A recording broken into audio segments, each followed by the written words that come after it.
I'm so sorry, guys. Look, doesn't matter whether I'm on my Wi-Fi or off my Wi-Fi, my building today and Facebook, I'm having a lot of problems, so bear with me. It's Mel again from Intimacy TV, where we have real education and raw conversation.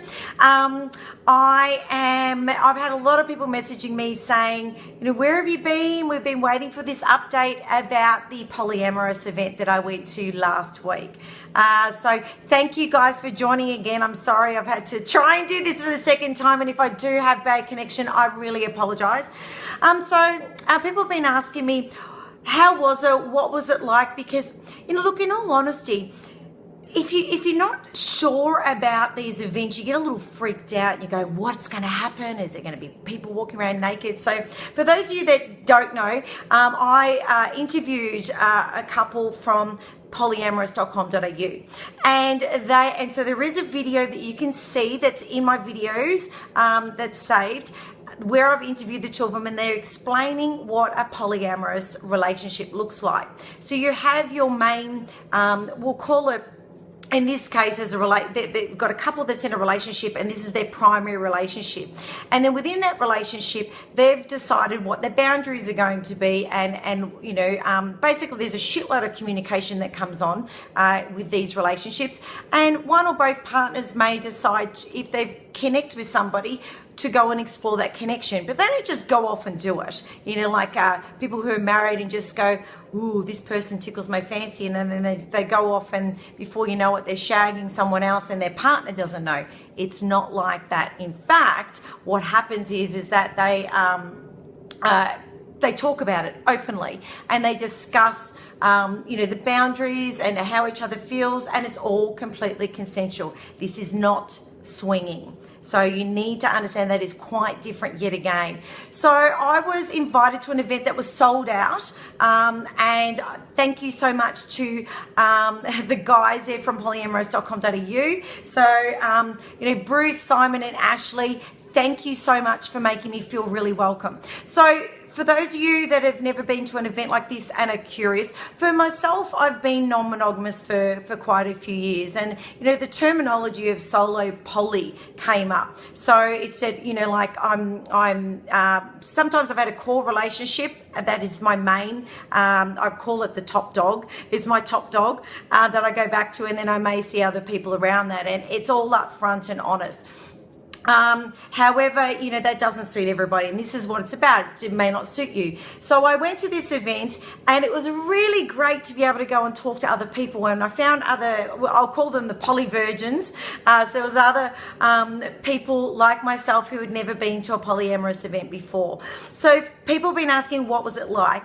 And pretty much we all met at a bar that was completely hired out by the people that organise these events. So the public don't come in. It is basically, you go onto polyamorous.com.au, you register, and then you can pay to go to these events. It's a very small nominal fee, but the thing is that it's other like-minded people there, and that's the part that I like the most. It's like going to a meetup, for those of you that have been to a meetup before. So just think, all like-minded people. Let's just say you're into, a running group or a knitting group or whatever. This is the same, except for this is a group of people that have got really open sexual and emotional relationships. So I was able to go and talk to other people and say, is this your first event or not? Why are you here? What's the dynamics of your relationship? When did you discover that you were poly? And it was fucking awesome, guys, to be able to be real and honest with people and sit there and, there was no bullshit. There was no pretense, screw going out to a club or, going out to these other events where everything just seems sleazy and just, you just don't know what's going on there. This was all above board. And the beauty about it being all above board is that these people have open conversations, but they're very, like when it comes to, I'm going to say STIs, for example, I can't see that being a massive problem with this group, purely because everybody is practicing safe, consensual sex. And since when does that happen out there? Because I can tell you right now, I've done a lot of research in the last 4 years when I was writing my book, Win the Dating Game. And, you know, most people out there, they're not using protection. They're not open about the conversations. They're not talking about, you know, what they want within a relationship, or, you know, what they're doing, you know, whether they're running around like a secondhand lawnmower or not, what their needs and desires are. You know, and I've had conversations this weekend about it, you know, where it's like, you know, people are saying, you know, oh, geez, you know, I haven't had my desires fulfilled, or I haven't had any intimacy, I haven't had any connection, I haven't had any closeness, I haven't had any cuddles, you know, and they're in relationships, you know. I mean, I even caught up with someone outside of the group, and it was a married man, and he couldn't even answer why he was cheating on his wife, you know, because I said, is it that there's a particular need that's not being met? And that's the difference. That was the fundamental difference between going to a poly event and meeting somebody outside. So I was in the same situation. Gentleman wanted to have an extramarital affair. However, he couldn't articulate what need was not being met because he had not sat down and thought about what need. And it could be, I just want someone to listen to me. I just want, you know, intimacy. I just want cuddles. I want to have a specific sexual fantasy or, you know, or desire. I wish to bring somebody else into the relationship. I want to watch. I want to be a participant. Maybe have another 2 people join. Like, this is something that wasn't even remotely considered. It was just like, I'm just going to put myself out there because, you know, I can, you know. Whereas with this group, we had conversations as, what floats your boat? What are you looking for? What do you desire? What do you like? What don't you like? Since when can you say that you've honestly, because sex is one of the biggest taboo topics out there, which is why I own a business called Taboo Intimacy. And, you know, it's a really taboo topic. But since when have you been able to honestly sit down with people and talk about how you feel? How you feel intellectually, emotionally, sexually, you know, and there'd be no bullshit. It was absolutely fucking awesome to be in a room full of these people where in that situation it was raw conversations. So I'm here to give you the real education.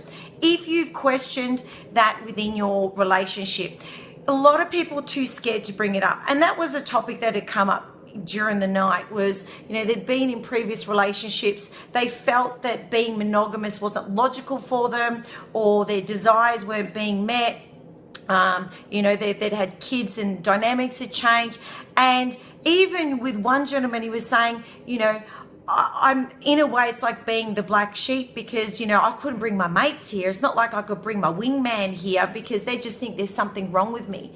Yet there was absolutely nothing wrong with him. He was a normal man with normal desires. And there was a lot of women in there, and they do try to balance it out between men and women. So don't think it's just going to be a shitload of men in the room stalking women. It isn't like that. In fact, one of the gentlemen there, we were chatting. Now, normally when you're chatting and you sort of, you know, you say something and you sort of touch someone on the shoulder, you just do it and you wouldn't think about it. And he went to do it and he stopped and he actually asked permission to touch my shoulder.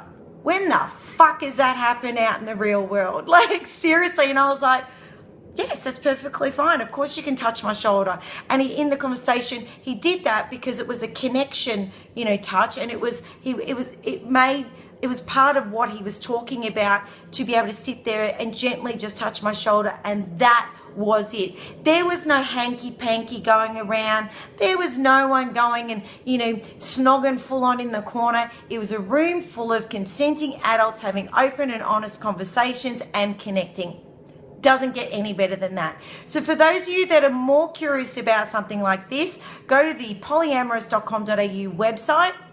Ashley and Simon and Bruce, they will definitely answer any of your questions. You know, they do run house events, and they do run once a month. I think it's every second Thursday of the month. They do an event in Brunswick Street. It is pretty much invite only, and you need to book the tickets because they sell it really super fast. As I said, I was really fortunate to get a special invite to an event that was sold out. I will be doing another episode in a minute because I've missed out on about 3 days with you guys, and I've come up with some interesting ones. So Keep tuned. If this is the first time you've been on here, make sure you hit the subscribe button so you're ready for my next episode with Intimacy TV. Bye for next time.